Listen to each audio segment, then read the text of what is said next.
দোস্ত, বুঝলি, জীবনে অনেক টাকা ইনকাম করেছি রে, কিন্তু দুঃখের বিষয় হলো 1 টাকাও নিজের কাছে আর নেই। সব টাকা মেয়েদের পিছনে আর নিজের আজে বাজে খরচ করে শেষ করে ফেলছি। বন্ধু, চাপা একটু কম করে মার।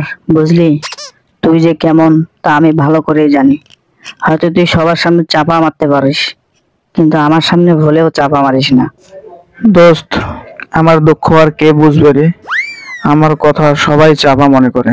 দোস্ত দেখ, তোর পিছনে 200 টাকার একটা নোট পড়ে আছে। দাঁড়া, টাকাটাকে তুলে নেই। দোস্ত, এই 200 টাকার নোটটা কোত্থেকে আসলো রে? তুই রেখেছিস নাকি আবার, নাকি অন্য কারো? আরে বলো, এই টাকা আমার হতে যাবে কেন? সেই সকাল থেকে তো আমি তোর সাথেই আছি। তোকে ছাড়া কি কোথাও গিয়েছি নাকি?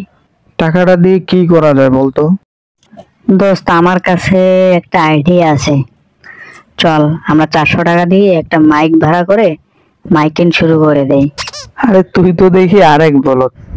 টাকা করে পেয়েছি 200, মাইকিং যদি কিনতে যাই 400 টাকা দিয়ে, আমাদের তো তাহলে 200 টাকাই লস হয়ে যাবে।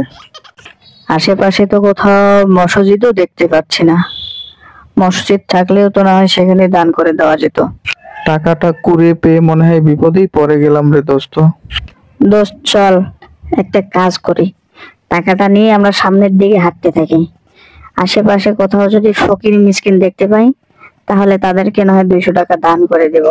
তাহলে তো আর ফকির মিসকিন মনে হয় খুঁজতেই হবে না। দোস্ত, সন্ধানে কোনো জানাশোনা ফকির মিসকিন আছে নাকি রে আবার?